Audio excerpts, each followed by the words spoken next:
tudo bem? Meu nome é Leno e hoje eu falarei para vocês um pouquinho sobre o reino fungi. Bora lá? Fungos. Como dizia o Sérgio Chapelin, o que são? Onde vivem? Como se alimentam? Então já vou antecipando para vocês que nós estamos falando de um grupo com alta diversidade morfológica, ecológica e fisiológica, beleza? Bora lá! O que são os fungos, né? Os fungos, eles são organismos eucarióticos unicelulares ou multicelulares. O que isso quer dizer? Quer dizer que eles podem ser constituídos por uma única célula ou por várias células. Eles são heterotróficos, ou seja, como a gente fala, né? Eles não produzem seu próprio alimento, ou seja, eles precisam de algum meio para poder se nutrir. Geralmente esse meio é fonte de carbono, como os outros organismos eucarióticos, e a gente vai falar um pouco mais à frente sobre isso. E alguns desses representantes mais conhecidos são as leveduras, os bolores e os cogumelos, ok? Então, assim, quando a gente vai falar um pouco sobre fungos, a gente tem que entender algumas características e algumas informações que são básicas para o seu entendimento, né? Como, por exemplo, a etimologia da palavra. Qual a origem da palavra fungo? Então, a gente vem para a parte etimológica para poder buscar um pouquinho mais de entendimento sobre o nome, né, desse grupo, desse reino. Então, a palavra fungo ela vai derivar do latim, né, que significa cogumelo, que são os representantes mais famosos, né, deste grupo. Que, por sua vez, a palavra fungus deriva do grego sphongos, que significa esponja. Se vocês observarem, alguns desses fungos eles possuem algumas características meio esponjosas, caso você tenha um contato, caso você pegue, você sente que ele tem essa textura meio esponjosa. E o que acaba consolidando essa questão da associação ao nome, certo? Então, os fungos, além disso, a gente sabe que o estudo que está relacionado a falar sobre esses fungos, sobre esses organismos, é a micologia, que é o ramo da ciência que estuda os fungos. E esse ramo da ciência, ele deriva do grego mix, que também significa cogumelo, e logos, que é discurso, né? Que a gente muitas vezes associa a estudo da casa, né? Quando a gente fala ecologia, por exemplo.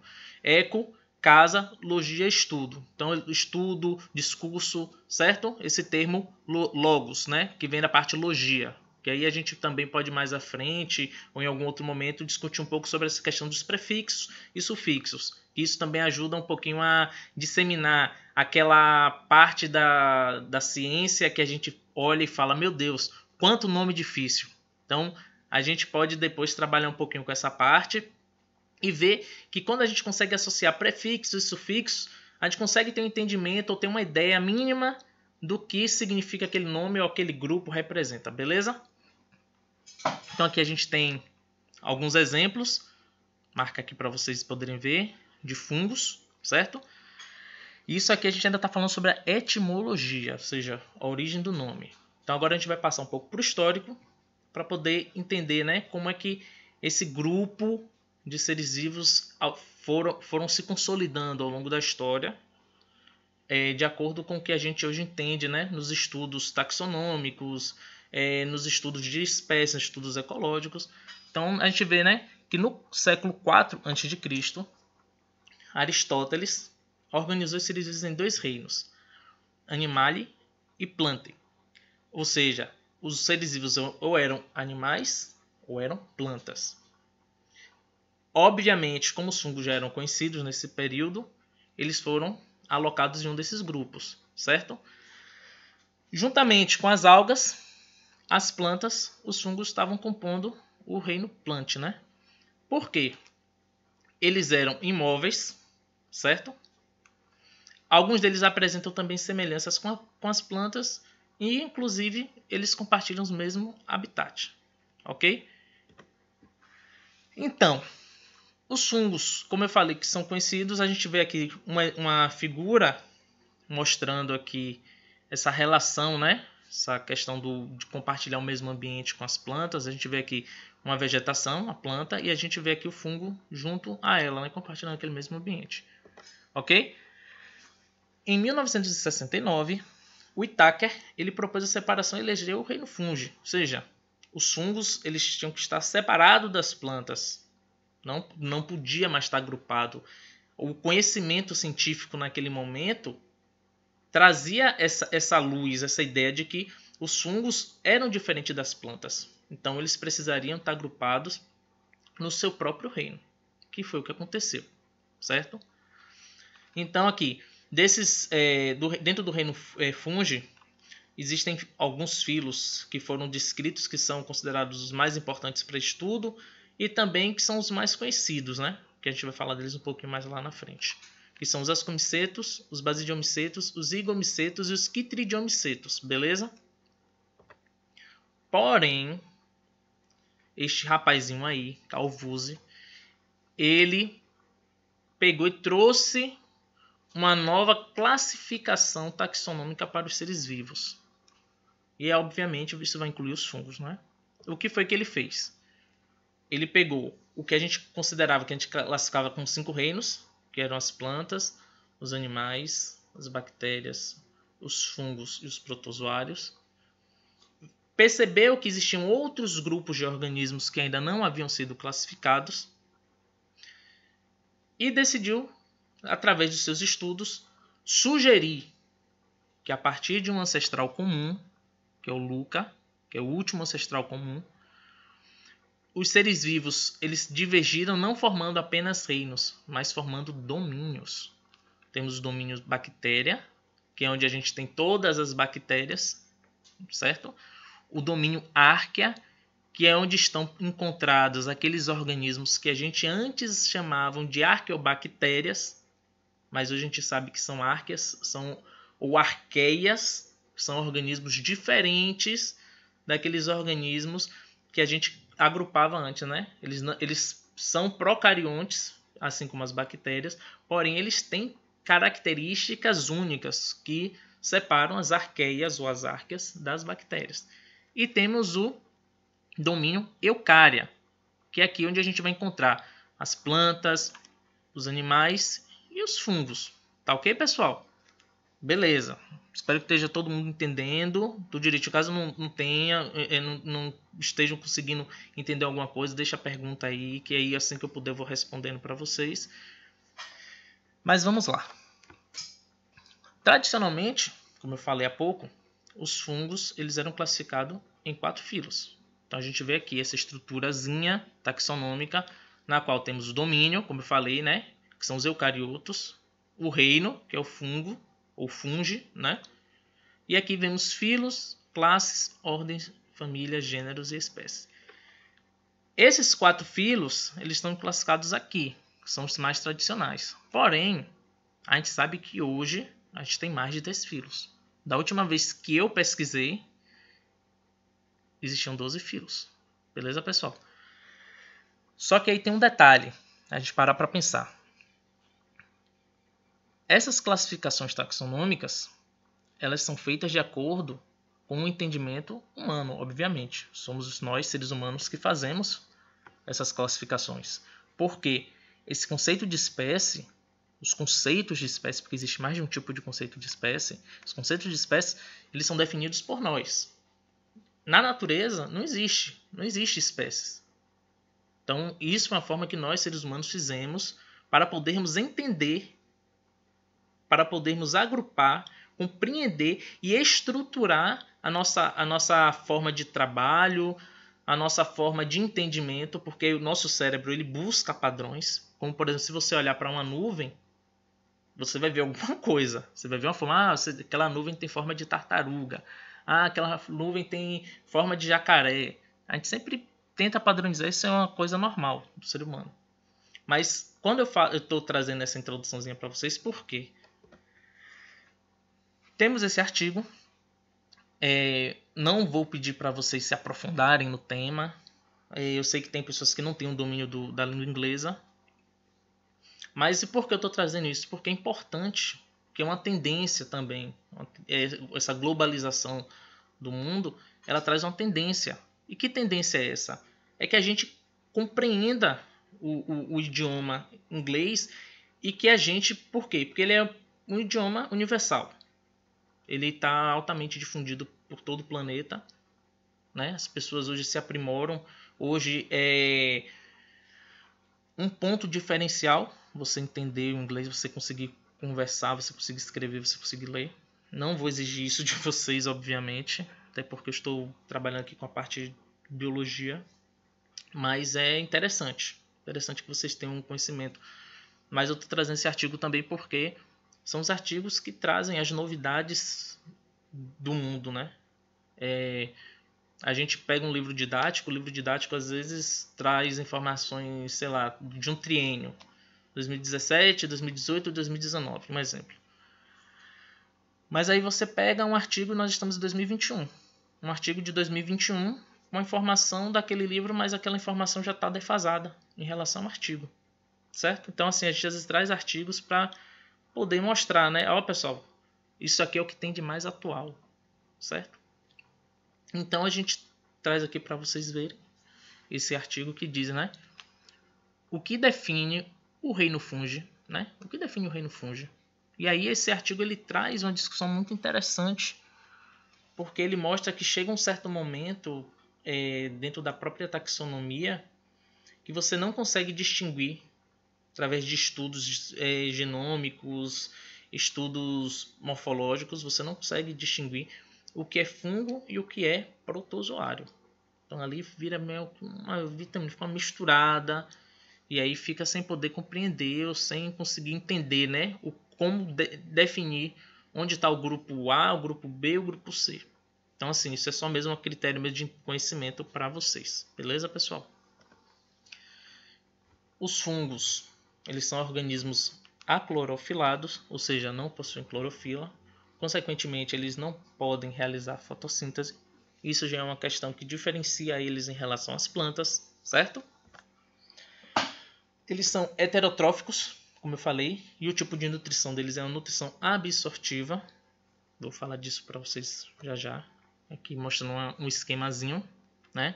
Isso aqui é uma IFA, eu vou falar mais à frente sobre a estrutura. Então vocês pegam um caderninho, anota aí IFA, beleza? E aqui está mostrando um esquemazinho no qual essa IFA ela está liberando enzimas, que acredito que vocês não saibam, ou que vocês saibam, desculpa. Mas caso vocês não saibam, então eu já vou falar aqui para vocês que enzimas, né? Muitas vezes elas são um tipo de proteína, nem toda enzima é proteína. E aí essas enzimas elas são liberadas no meio e vão degradar algum tipo de nutriente, alguma macromolécula em micromoléculas para o fungo poder absorver para estar mantendo sua nutrição, certo? Ele também tem parede celular de quitina, que já é outro diferencial em relação às plantas, que elas têm parede celular de quê? De celulose, né? Então a parede celular deles é de quitina, como vocês podem ver aqui nessa figura aqui, mostrando que a quitina compõe a parede celular, junto com as manoproteínas, né? E os glicanos, que são açúcares. Açúcar, o glicano é açúcar, a quitina também é açúcar.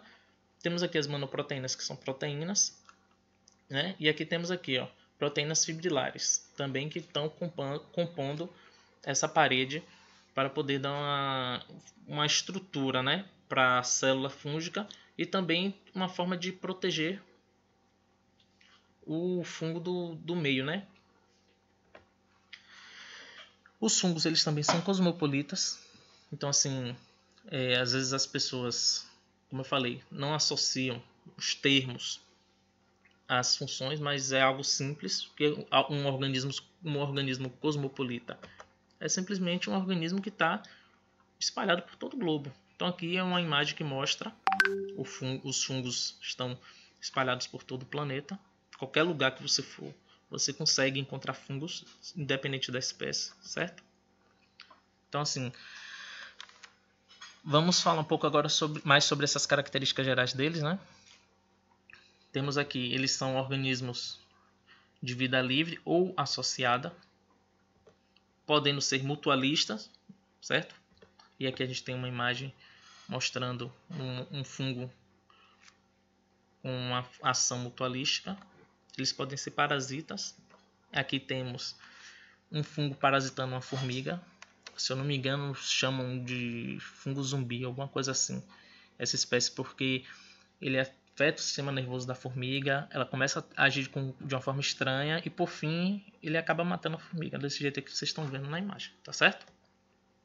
Eles são podem ser decompositores também, e aí está degradando matéria orgânica, que acho que é uma das funções que o povo mais, assim, as pessoas de uma forma geral mais associam aos fungos, né? Esse papel de decompositor.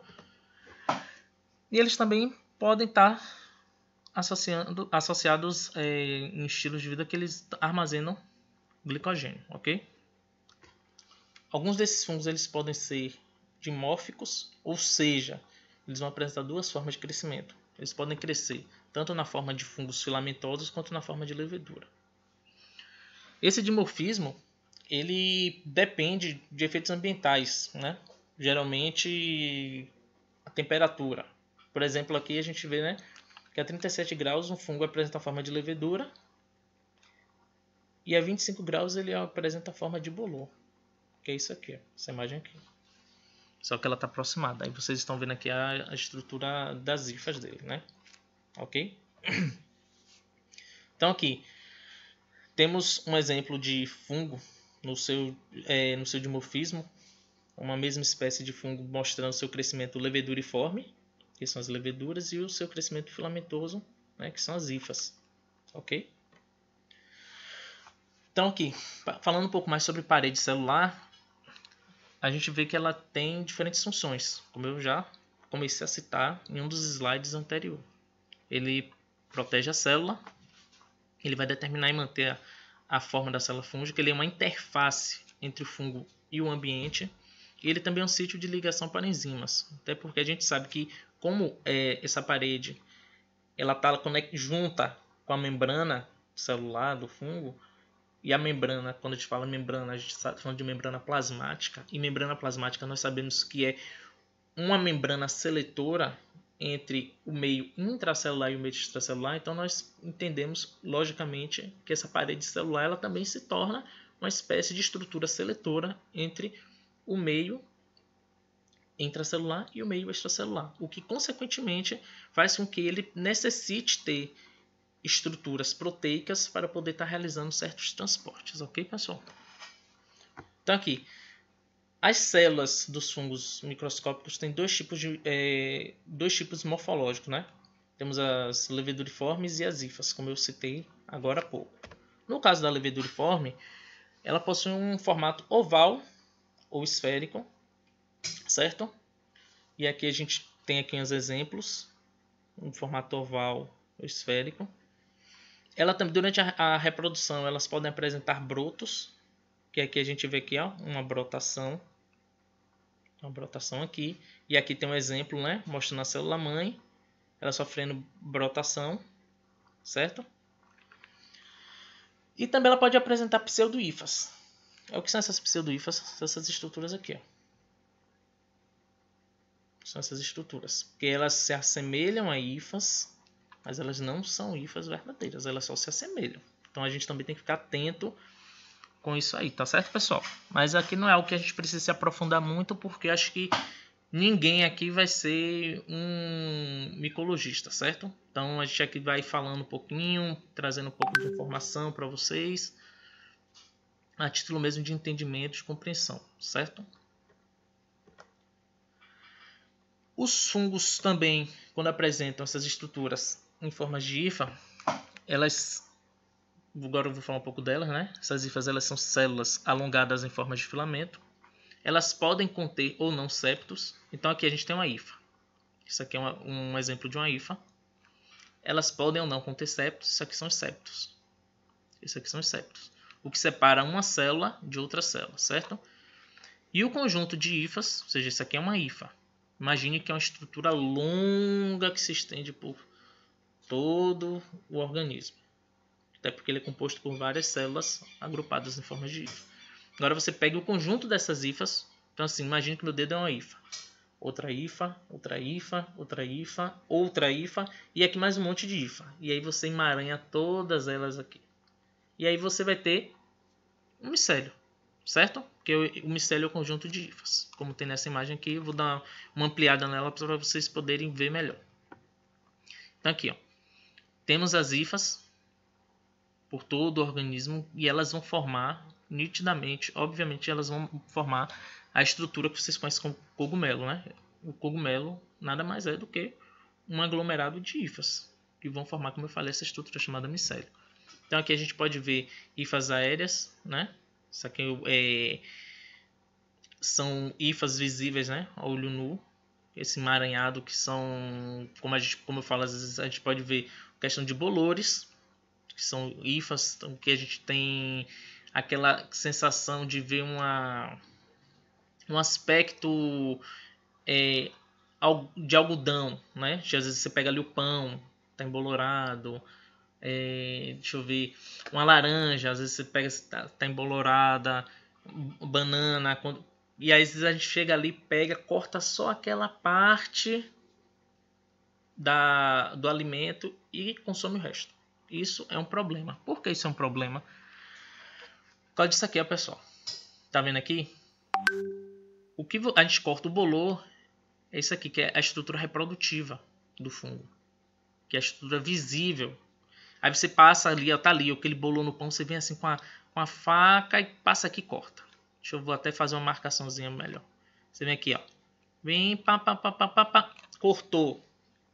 Cortou isso aqui tudo. Certo? Aí você corta.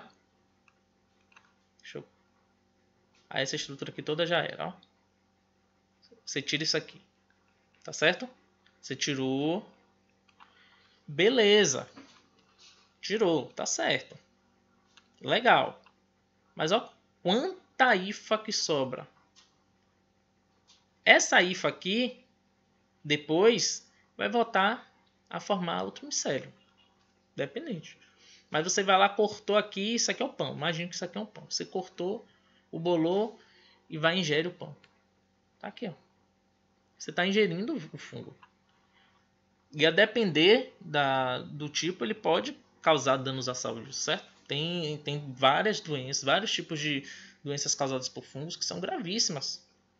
E doenças causadas por fungos, muitas vezes, a dificuldade de tratamento é grande. Tratar uma doença causada por fungo é mais difícil do que você tratar uma doença causada por bactéria. Por causa do tipo de célula, por causa da estrutura desse organismo, entendeu? Então, assim, às vezes, para você poder fazer o tratamento uma doença fúngica é mais complicado. Não sei de vocês, assim, quem já teve uma micose, uma frieira, entendeu? E aí vocês pegarem o medicamento, tá lá passando aquela pomada para tratar, tá passando, e ali você leva um tempo grande tratando, e mesmo assim demora, né, para poder sarar. Então você tem que ficar atento com esse tipo de atitude. É uma coisa que eu acho que eu não ia nem falar aqui nesse slide, mas me ocorreu e eu falei, não, vou aproveitar essa figura aqui, acho que já dá para o pessoal ter uma ideia, né, de como é que acontece essa questão do bolor, que ali você vê que o bolor é aquela estrutura reprodutiva e as estruturas, as hifas vegetativas estão ali por dentro e você não está vendo, né, e aí acaba consumindo, certo? Aqui a gente tem uma imagem das hifas, uma imagem microscópica das hifas, elas são assim, essas células, certo? Vocês terem uma ideia, né? Também de como é para um pesquisador quando ele está usando o microscópio, como é que ele vê as estruturas. Isso aqui é uma hifa, certo? Temos dois tipos de hifas, temos as hifas cenocíticas e as hifas septadas. As hifas cenocíticas são aquelas que não possuem septo, que foi aquela estrutura que eu mostrei para vocês agora há pouco. É uma célula longa e contínua, em que a compartimentalização de organelas e núcleo, certo? Não vai existir essa compartimentalização, pessoal. E aqui temos as hifas septadas, que elas apresentam segmentos na parede celular que formam um septo. Ele pode ser parcialmente ou completamente fechado. Tá ok? Então aqui é uma hifa septada. Então você vê aqui o septo, né? Essas linhazinhas aqui, marcando. Vou botar aqui para vocês aqui, ó, os septos, tá vendo? Vários septos. E essa aqui é uma hifa cenocítica, ela não possui septo algum, certo? Aqui a gente vê dentro das hifas ainda qual é a função dos septos, né? Ele age como defesa para uma hifa danificada. Ele vai permitir a passagem de conteúdo citoplasmático entre os compartimentos. ele fecha o septo rapidamente em condição de estresse. Então aqui a gente está vendo o septo. Se esse fungo ele for exposto a uma condição de estresse, o septo fecha. Por que fecha? Porque ele não sabe o que está acontecendo. E aí, para não poder causar um problema que surja em uma célula e possa espalhar para outras células, então ele fecha o septo e aí não ocorre essa passagem de informações, de substância, seja lá o que for. Certo? Isola compartimentos adjacentes entre si, resultando em as hifas em estruturas especializadas. Tá ok, pessoal? Deixa eu botar aqui meu apontadorzinho laser de novo para eu não estar marcando sem querer para vocês. Aqui a gente está vendo diferentes tipos de septos, nos diferentes tipos de fungos. Então aqui Basidiomicetus, por exemplo, ele tem esse tipo de septo. Ascomicetus tem esse tipo de septo aqui, certo? E Zigomicetus tem esse tipo aqui de septo. Então, é só mesmo para vocês darem uma olhada rápida, entender que existem diferentes tipos de septo. Isso aqui eu não vou me aprofundar, ok? Então aqui, as hifas, como eu falei, elas podem ser classificadas de acordo com a sua função. Temos as hifas vegetativas, que é aquela parte das hifas que obtém nutrientes, que é chamada de hifas vegetativas. Então aqui você vê as hifas, certo? Essa parte aqui, que ela fica no que a gente chama de substrato, ou no solo, no ambiente, são as hifas vegetativas. Como eu falei, quando você tem aqui o pão, você tem um pão. Aí aquela parte das hifas que estão dentro do pão, elas são as hifas vegetativas. Elas estão se nutrindo daquele pão para poder se desenvolver. E temos as hifas aéreas, certo? E aquela parte das hifas que vão produzir os corpos reprodutivos ou os esporos. Tá ok, pessoal? Temos hifas também que são especializadas em alguns tipos de hifas que são utilizadas para obtenção, extração, proteção, permuta de nutrientes com outros seres vivos, certo? E aqui eu estou mostrando para vocês o que é que acontece. A hifa vegetativa ela vai produzir esporos. Esse esporo ele vai cair em um determinado ponto, vai começar a desenvolver essas hifas. Isso aqui, essas linhas são as hifas, a representação do desenvolvimento e propagação delas, até chegar a um ponto que vai formar um micélio, né? Que é aquele grupo de hifas, como eu falei, aquele conjunto. Então aqui, isso aqui é um micélio macroscópico no solo, que é visto ao olho nu, mas como eu citei para vocês, exemplo, né? Do bolô. Às vezes vocês veem alguma estrutura assim, até roupa, eu já vi fungo em roupa. Então, são exemplos que vocês podem estar associando na vida de vocês. Coisas que vocês conseguem ter contato, conseguem visualizar. Tá ok, pessoal? Então, agora vamos falar um pouco da reprodução dos fungos, certo? Os fungos, eles produzem esporos, como eu falei agora, por meio de ciclos de vida, que pode ser sexual ou assexual. Isso aí também vou falar já já para vocês. Os esporos, eles podem ser carregados longas distâncias pelo vento ou pela água. Pode ocorrer variação genética em ambas as fases de reprodução.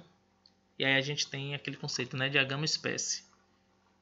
Então aqui, devido a fatores ambientais, como esterilidade masculina, alta densidade de germinação de semente, mudança no número de cromossomos metacêntricos, tudo isso aí pode influenciar nisso aqui que a gente chama de agama-espécie, certo? Então aqui, as leveduras, elas possuem reprodução assexuada, por fissão ou por brotamento. Quando ocorre por brotamento, que foi aquele exemplo que eu falei para vocês mais cedo, vai ocorrer o quê? O crescimento de um broto a partir de uma célula-mãe, certo? E a divisão vai ocorrer de forma desigual, ou seja, não são duas células iguaizinhas que vai formar a partir de uma. No caso, duas células filhas a partir de uma célula-mãe, certo? À medida que o broto ele vai se alongando, o núcleo da célula parental vai dividir e um dos núcleos vai migrar para o broto. Por fim, o material da parede celular é sintetizado e o broto vai se separar, ok? Aí aqui a gente tem a célula parental, aqui a gente tem o broto. Depois que esse broto ele se desprender da célula parental, vai ficar uma marca como essa aqui, ó, que é a cicatriz do broto, tá ok? Então assim, também temos dentro das leveduras a fissão binária. Essa fissão binária ela vai dividir produzindo duas células novas que são iguais. Durante a fissão binária, a célula parental vai alongar-se, seu núcleo vai dividir-se e duas células filhas serão produzidas. Aí já é diferente do brotamento, certo? Tem uma diferençazinha, se vocês observarem, entre brotamento e a fissão binária. Os fungos filamentosos, né? E como eu falei, tem os fungos que são leveduriformes e os fungos que são filamentosos, né? Que suas estruturas são multicelulares e são formados por hifas. Eles podem se reproduzir de forma assexuada ou sexuada. Quando é assexuada é pela fragmentação de hifa ou produção de esporos. E quando é sexuada é pela produção de esporos. Então aqui a gente tem um exemplozinho rápido. Tem aqui a hifa, né? O fragmento da hifa. Que uma hifa é. Esse fragmento ele vai começar a desenvolver, formando uma estrutura micelial, certo? Essa estrutura micelial depois vai desprender uma parte dessa hifa para poder formar outra e aí vai manter aquele ciclo, né? E os esporos? A gente fala assim, os esporos, o que são esses esporos, né? Os esporos são estruturas reprodutivas, né? Eles são propágulos ou órgãos de disseminação e eles são classificados de acordo com sua origem. Temos os esporos assexuais e os esporos sexuais. Os esporos assexuais eles são oriundos da divisão mitótica de uma célula parental. Já os esporos sexuados eles vão resultar da fusão de núcleos de linhagens opostas de cruzamento de uma mesma espécie de fungo. Tá ok, pessoal? Aí aqui a gente tem um exemplo de fungo liberando seus esporos, certo? E aqui nós temos tipos de esporos assexuados. Temos os esporangiosporos, que são aqueles esporos internos que se desenvolvem dentro de um invólucro, que foi o exemplo aqui. Este exemplo aqui que vocês podem ver, certo? Então ali é um esporangiosporos. E temos os conídeos, que são aqueles esporos que estão livres, né? Estão no meio. Temos diferentes tipos de conídeos. Temos os conidiósporos, temos os artroconídeos e os blastoconídeos, ok? Então, a reprodução assexuada ela abrange 4 modalidades: fragmentação, fissão binária de células somáticas, brotamento ou gemulação e produção de conídeos. Isso aqui é um resuminho da reprodução sexuada, ok?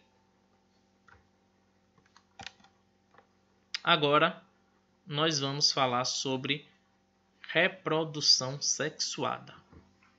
Então, durante a reprodução sexuada, os fungos eles vão combinar seu material genético, né, garantindo a variabilidade genética. Isso é um importante mecanismo de sobrevivência e adaptação. Por quê? Porque, como eu falei, gera variabilidade genética, consequentemente, diversidade e resistência. Basicamente isso. Então, um esporo sexuado fúngico ele resulta da reprodução sexuada que consiste em 3 etapas. Temos a plasmogamia, temos a cariogamia e temos a meiose. A plasmogamia vai acontecer o quê? Um núcleo haploide de uma célula doadora, ela vai penetrar o citoplasma de uma célula receptora. Então a gente tem aqui a célula doadora, certo? E ela vai doar o citoplasma de uma célula que é receptora. Vai formar uma célula dicariótica, ok? Na cariogamia, os núcleos eles vão se fundir formando um núcleo zigótico diploide. Então aqui, ó, temos uma célula dicariótica. Essa célula dicariótica ela vai se fundir formando uma célula diploide. Então a gente vê, são 2 células N, tá ok? 2 células N que vão se juntar e vão formar uma célula 2N. Depois acontece a meiose. O núcleo diploide ele vai originar de um núcleo haploide, certo? Então, esporos sexuados, dos quais alguns podem ser recombinantes genéticos ou podem não ser. Isso aí vai depender da situação. Então, aqui a gente tem uma célula diploide que vai sofrer meiose e vai se tornar uma célula N. Que foi aqui como começou, tudo começou, né? Então aqui, a meiose ela vai resultar em 4 células haploide, porque temos uma célula 2N que vão formar 4 células haploides, 4 células N, certo? Os principais tipos de esporos sexuais são os zigósporos, ascósporos e basidiósporos. Ok, pessoal? Bora lá. Então aqui, o ciclo reprodutivo do ascomicetos, né? Esse ciclo reprodutivo dele a gente tem que lembrar o quê? Que a reprodução, né, sexuada dos ascomicetos vai envolver a formação de ascos, São essas estruturas assim aqui, ó, que é a estrutura em forma de saco, na qual os ascósporos, que são essas estruturas maiores aqui, que são haploides N, diploide 2 N's, ok? Eles são formados por meiose, tá bom? Então assim, os ascósporos eles são estruturas exclusivas que distinguem os ascomicetos de todos os outros tipos de fungos. Então quando você vê um ascósporo, você sabe que a gente está falando de ascomicetos, certo? Então aqui, esse esporo ele vai ser liberado, certo? Tem um esporo, ele vai ser liberado. Esse esporo ele vai germinar, formando uma hifa, tá ok? Essa hifa, ela vai começar a se desenvolver, certo? Vai começar a se desenvolver. E aí pode acontecer a plasmogamia, pode ocorrer a combinação, né, dos esporos N, das células N mais N, né? Que são células haploide formando uma célula diploide. Ou seja, a plasmogamia, depois ocorre a cariogamia. Aqui a plasmogamia, duas células combinadas, mas não tem o seu material genético misturado. E aqui temos uma célula na cariogamia, quem tem o seu material genético misturado, que é a célula 2N. Tá ok, pessoal? Isso aqui vai acontecer no ciclo sexual. Vai acontecer essa combinação aqui. No caso do ciclo assexuado, o que é que vai acontecer? A hifa, ela vai se desenvolver, vai formar essa estrutura aqui que a gente chama de conidióforo, na qual, dentro desse conidióforo, temos essas estruturazinhas aqui nas pontas, que são os conídeos, que vai ser liberado. Simplesmente, libera o esporo, esse esporo vai se desenvolver, formar uma hifa, essa hifa vai se desenvolver, vai formar o conidióforo, liberar esporo, e aí o ciclo. Esse é o ciclo assexuado. O ciclo sexuado, o esporo ele vai se combinar, né? Como eu falei, dentro dessas hifas, vai combinar o material de uma célula com outra, formando uma célula 2N, e aqui a gente vai ver depois acontecer, como eu falei, a questão da meiose, vai deixar de ser uma célula 2N para ser uma célula N, e aí também vai formar todo um ciclo aqui, ok? No ciclo reprodutivo do Basidiomicetus, que são os famosos cogumelos, né? Eles se distinguem de outros grupos de fungos porque a reprodução pela produção dos basidióforos, né? Que se formam a partir de uma estrutura esporífera. Essa estrutura aqui é esporífera. A gente vai formar aqui são os basídios e aqui são os basidióforos, certo? Os basidióforozinhos aqui. Isso aqui é uma ampliação. Isso aqui é uma ampliação dessa parte aqui, ó, do cogumelo, ok? Então, assim, o micélio desse grupo, ele vai ser sempre septado. É sempre septado. Então, você vê aqui na figura que esse micélio está sempre septado, tá certo? Então, o que é que vai acontecer? Ao germinar, o basidióforo ele vai originar o micélio primário. Então, aqui o basidióforo, ele vai germinar, tá vendo? Essa célulazinha azul germinou, a célulazinha vermelha germinou. São células haploides, células N. Elas vão germinar, depois elas vão fazer a somatogamia, ou seja, a plasmogamia.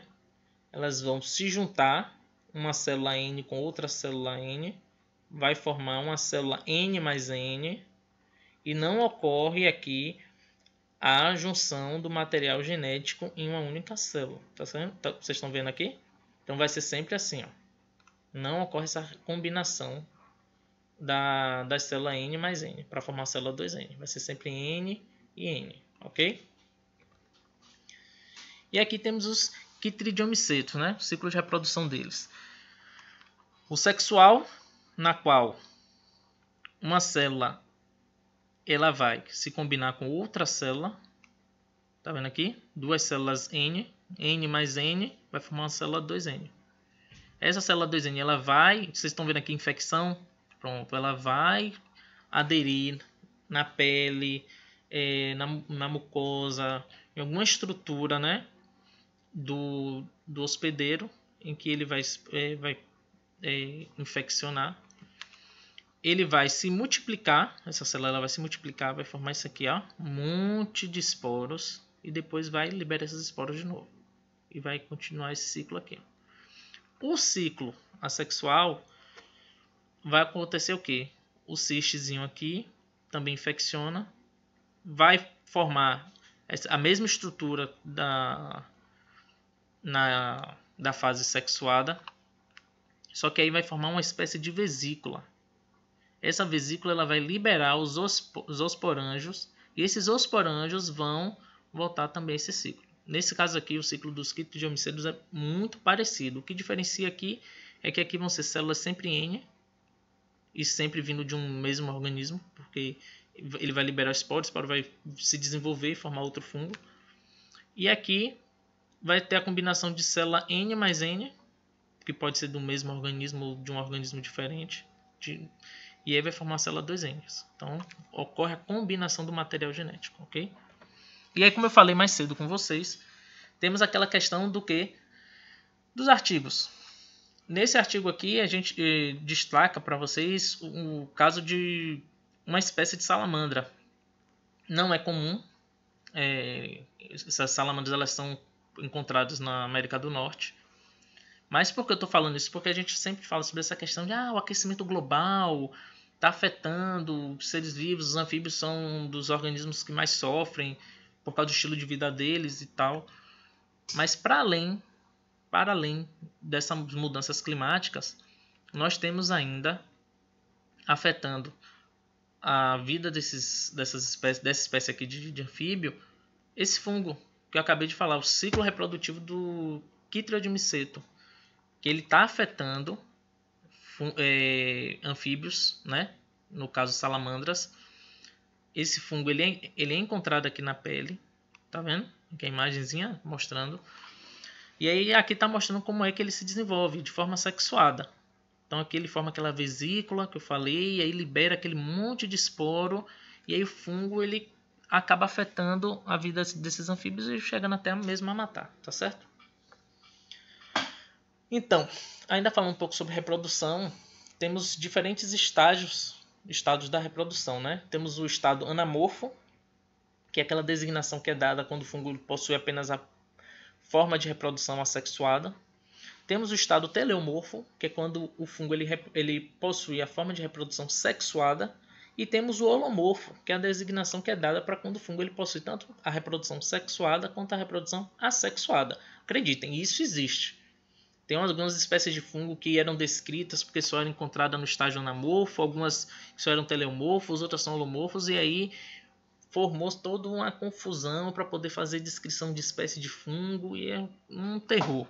Mas isso aí com o advento das técnicas de biologia molecular, né? Estudos envolvendo o DNA, filogenia, isso aí está conseguindo diluir grande parte desses problemas. Certo? Então aqui a gente vê, né? O exemplo. O estado anamorfo e o estado teleomorfo. Isso aqui é uma mesma espécie, só que é descrita como Aspergillus nidulans, né? Ou nidulans, no seu estado anamorfo, e no seu estado teleomorfo é Emeridella nidulans. Mas é uma mesma espécie. É o mesmo fungo em diferentes estágios de reprodução, ok? Isso aí são problemas que cada vez mais vão sendo encontrados, e hoje, com esse entendimento, eles acabam optando pela espécie que tem um nome mais antigo, fazem congressos para poder solucionar esses problemas, como tem exemplo de espécies do gênero Trichoderma, né?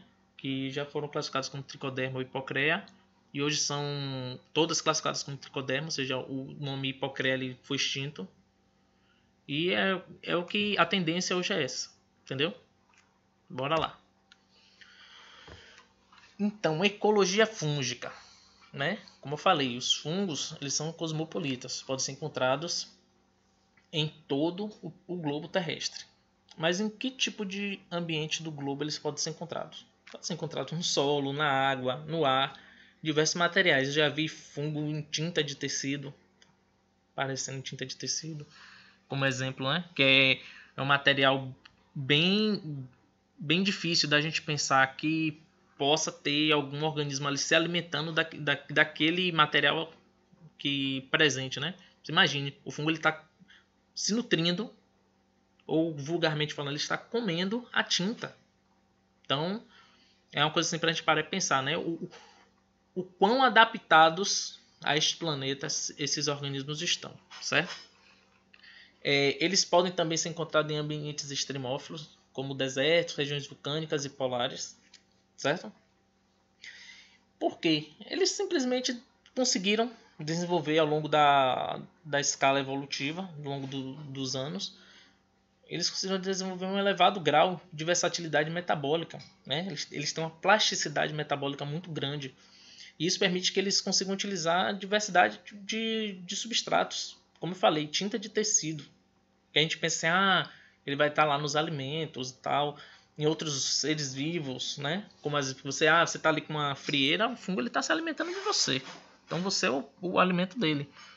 Mas a gente vê que eles conseguem em parede, enfim, por aí vai. Os fungos, né? Eles desempenham também papéis que são essenciais na ciclagem de nutrientes, nas interações ecológicas e no bem-estar humano.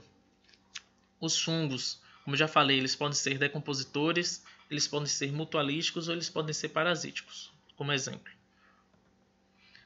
E isso aqui é um outro artigo, né, que ele traz a descrição de novas espécies de fungos.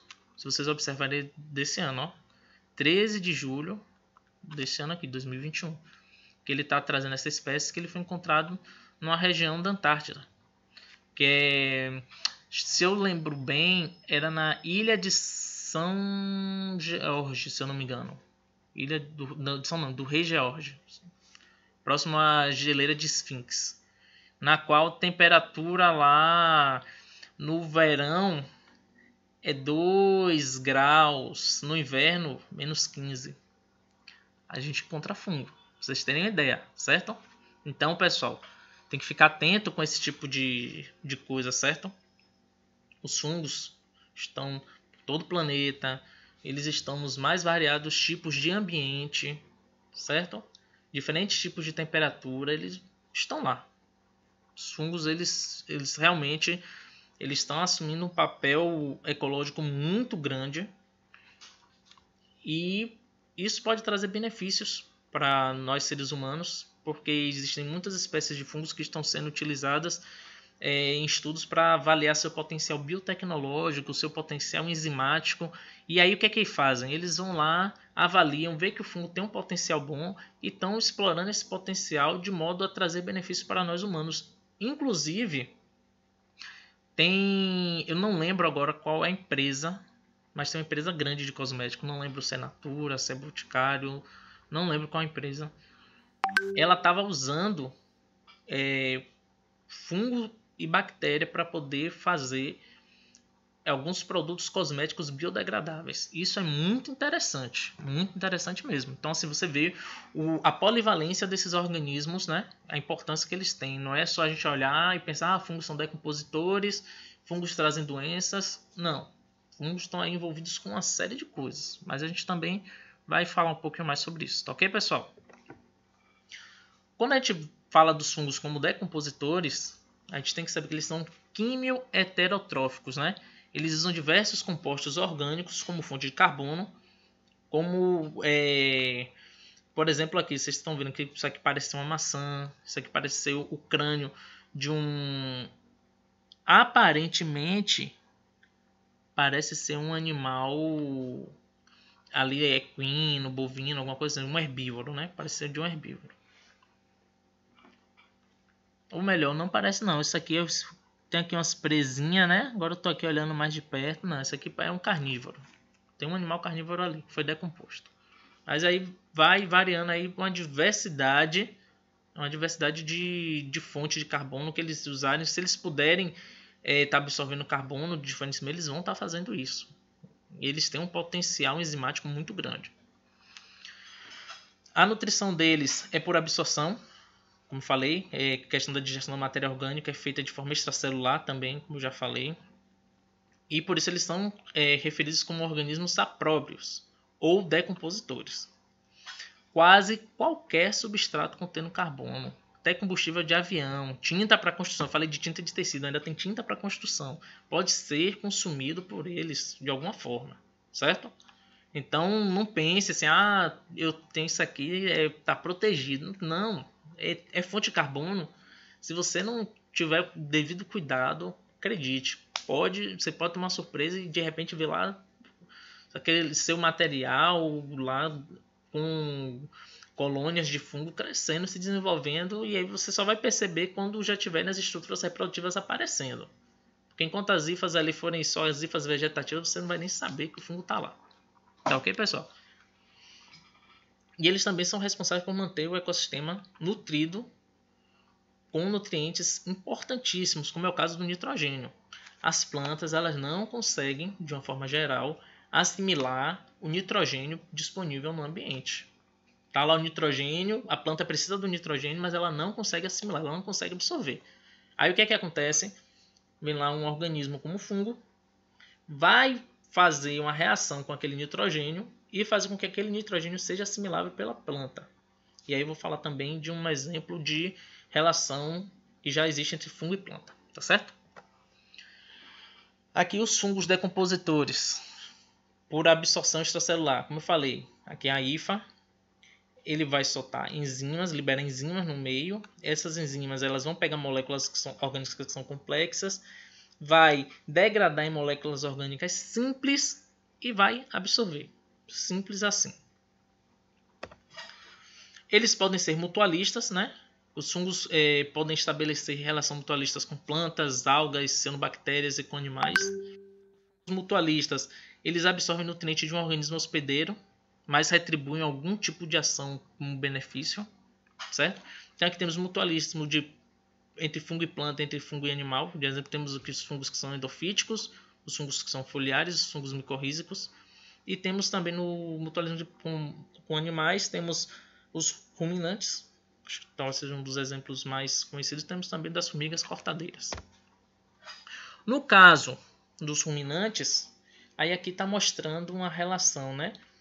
O rumen de um bovino, ele comportaria 40 galões de 5 litros, ou seja, 200 litros.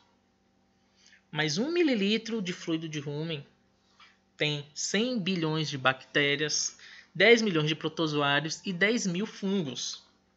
E aí quando para assim, isso aqui de 1 mililitro, agora você imagine de 200 litros de rumen. Aí você para e vê isso aqui, a proporção. Aproximadamente muitos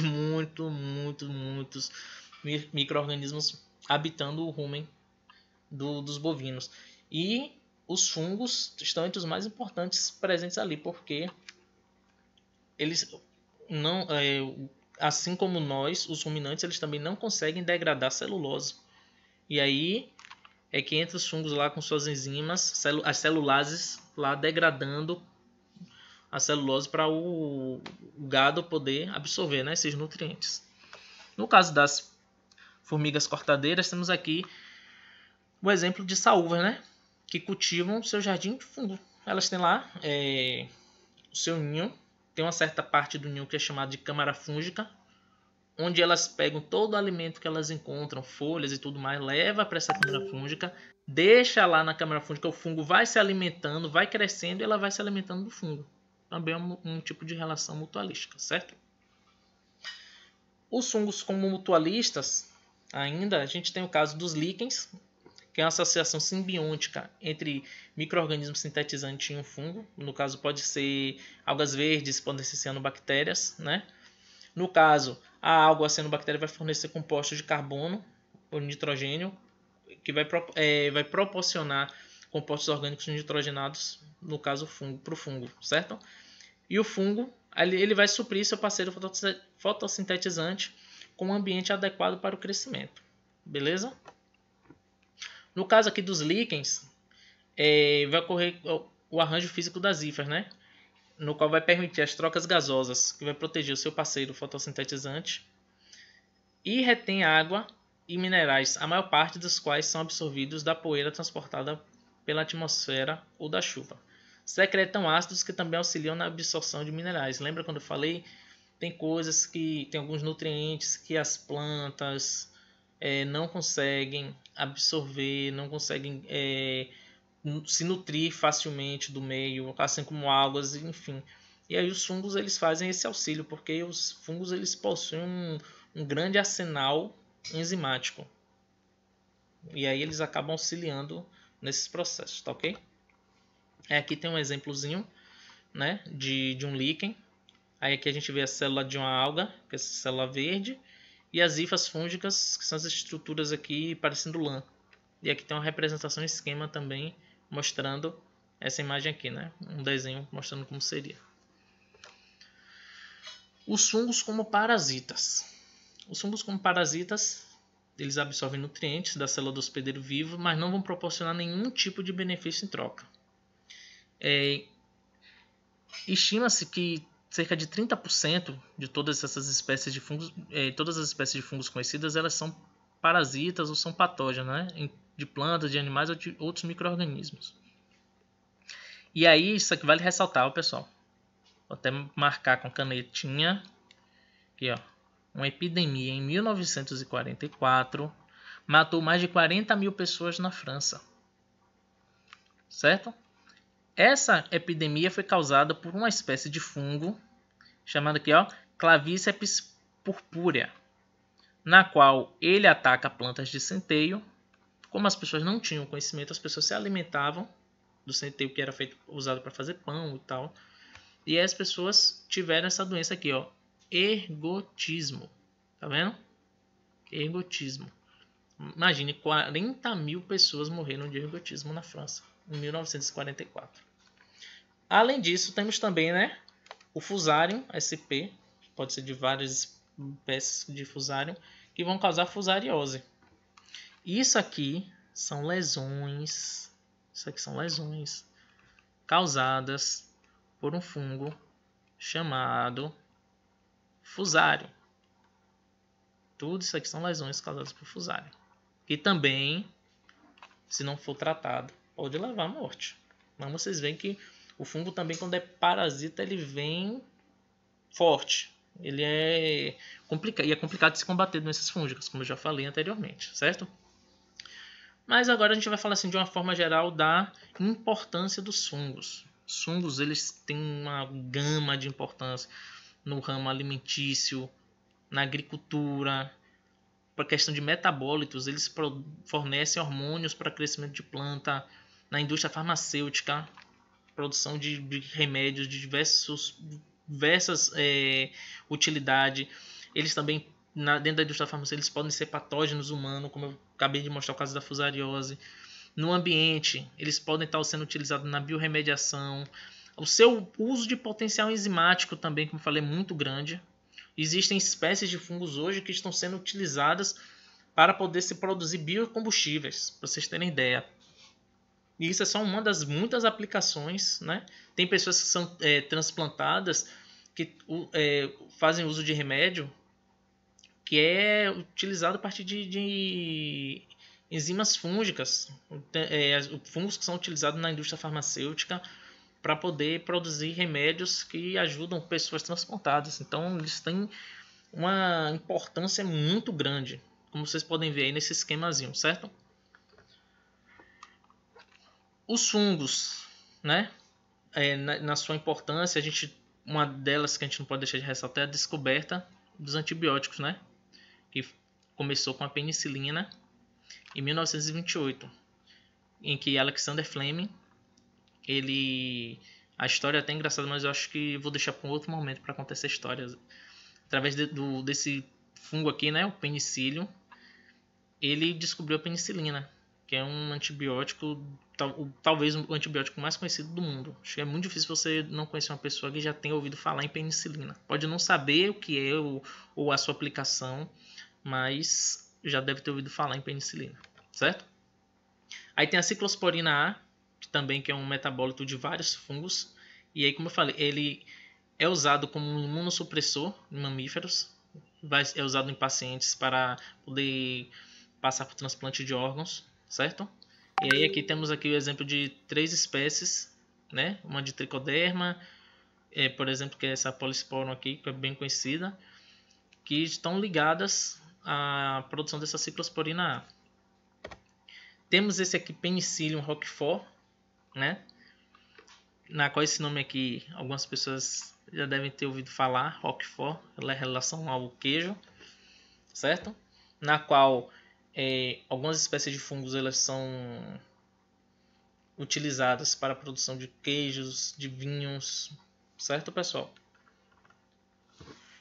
Temos também fungo utilizado na produção de cerveja, que acho assim, cerveja talvez seja uma das práticas mais populares do mundo, né? As pessoas se reunirem para beber cerveja, que é já descrito de muito tempo atrás, né? E aqui temos aqui algumas espécies que são utilizadas na produção de cerveja.